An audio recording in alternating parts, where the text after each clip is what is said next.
శివాజీ గారు చేసిన మహా యుద్ధ ప్రణాళికలన్నీ మనందరము చాలా చక్కగా పాటిస్తామా? రెండు ముఖ్యమైన విషయాలు చెప్పి ముగిస్తాను. ఒక ముఖ్యమైన విషయం, మీరు భక్తులు అంటే ప్రేక్షకుల నుంచి ఆన్సర్ రావాలని, అత్యంత శక్తివంతమైనది మరియు పదునైనది ఏమిటమ్మా ఇప్పుడున్న ప్రపంచంలో? The most powerful weapon and the most sharp weapon I am asking. If anybody knows, so kindly raise your hand so that we can go. నేను అడిగిన ప్రశ్న పదునైనది మరియు చాలా చాలా గొప్పనైనది. ఇప్పుడు మీ అందరూ తెలుసు, చెప్పండి. శక్తివంతమైనది, పదునైనది ఏ విధంగా ఈ యుగంలో? ఏదంట? ఏదంట?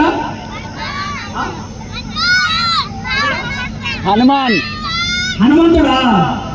హనుమంతుడు కాదు, హనుమంతుడు గదగా ఒకటి ఇస్తే మనం నేర్చుకొస్తాం. ఇప్పుడు the sharp weapon is your tongue.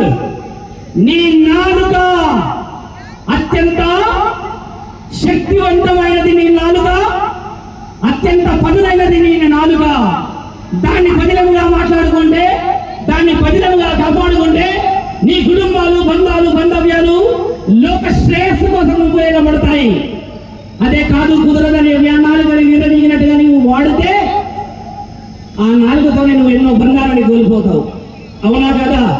నిజమేనా నేను చెప్పినది? నిజమే కదా? మరి మన దగ్గరే ఉంది ఆయుధం.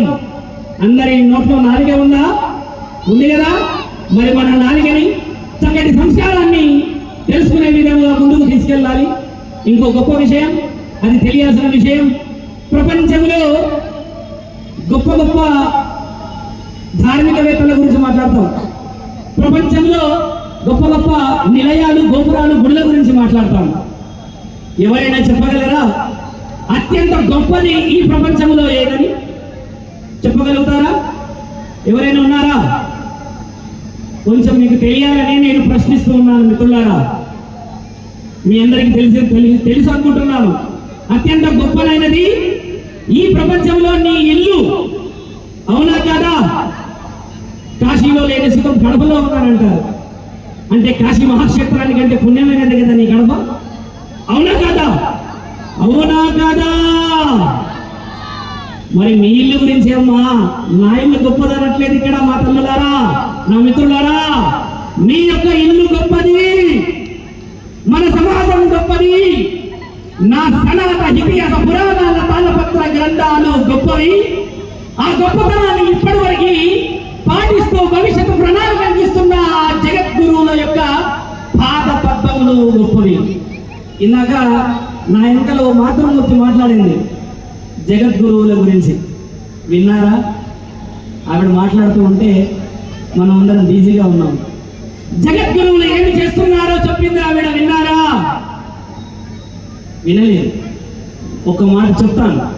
జగద్గురువులు సనాతన ధర్మం గురించి ప్రణాళికలు వేస్తూ అహర్నిశలు అక్కడ మేము లోక శ్రేయస్సు కోసం ముందుకెళ్తూ ఉన్నాము అని చెప్పింది ఆవిడ, చాలా చిన్నగా షార్ట్ కట్ లో. అవునా? జగద్గురువులు అక్కడ లోక కళ్యాణం కోసం హోమాలు, యజ్ఞాలు చేస్తూ వస్తూ ఉన్నారు. ఎవరి కోసం? ఎవరి కోసం చేస్తున్నారమ్మా?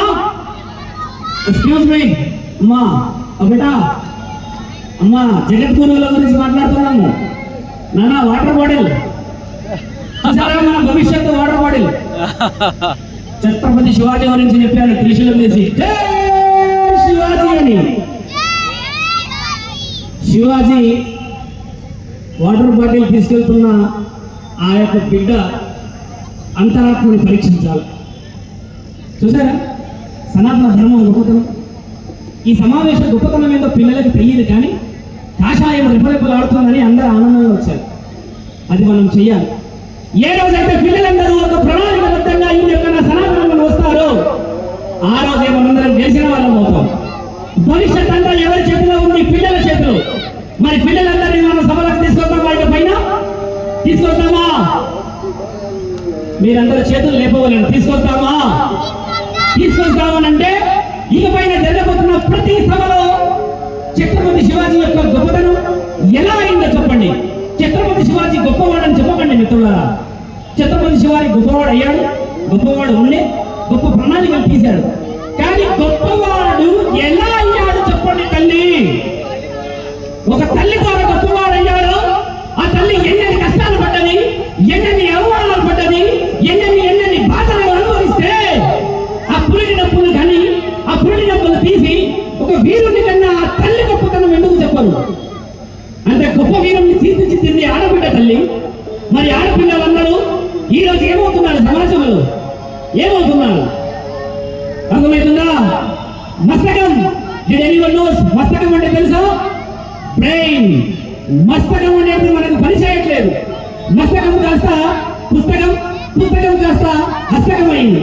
అంటే మస్తకం అంటే మైండ్ టు మైండ్, అంటే మెదడు ద్వారా మెదడు విని పనిచేసేది. ఒకప్పుడు వినవట్లేదు, మాకు అర్థమైతలేదు అని చెప్పి పుస్తకాలు వచ్చాయి, చదువుకుంటేనన్న జ్ఞానం వస్తుంది అని. అలా ఉన్న పుస్తకాలలో చదివిన జ్ఞానం మనకి ఈ యొక్క మైండ్ మస్తకానికి ఎక్కట్లేదని తర్వాత మనం ఏం చేసాం? హస్తకం. ఒరే నాయనా 10 సార్లు చదివి ఒకసారి రాయినా నీకు గుర్తుంటుంది అంటామా? ఇప్పుడు అలా రాసినా కూడా గుర్తుండట్లేదు. ఇప్పుడు ఎందుకు అని అంటే అసలు సిసలైనది నీ యొక్క చిన్న మెదడు ప్రపంచంలో యూట్యూబ్ లో ఉంటే ఎలా పనిచేస్తుంది మా అమ్మ? మీ యొక్క presence of mind, education and culture మీద ఉన్నప్పుడే మస్తకము, పుస్తకము, హస్తకము పనిచేస్తుంది. ఇవి లేని వాళ్ళందరి మొబైల్లోనే యూట్యూబ్ ఉంటుంది. దట్ ఈస్ కాల్డ్ ఏ నేత్రానందం. ఆనందమే మనకి యూట్యూబ్, ఫేస్బుక్, ఇన్స్టాగ్రామ్, ఇంకేదో గ్రామం.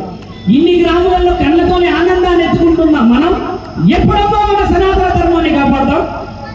ఎప్పుడు కాపాడతాం? గురువులందరూ ఏం చేయాలి? జగద్గురువులందరూ ఏం చేయాలి? ధర్మ సంస్థాపన కోసం వాళ్ళు చేస్తున్న ప్రణాళికలన్నీ మీ అందరికీ మెదడు పని చేయకపోతే మన పిల్లలకి మనం ఎలా నేర్పిస్తామమ్మా? నేను చెప్పింది నిజమా కాదా?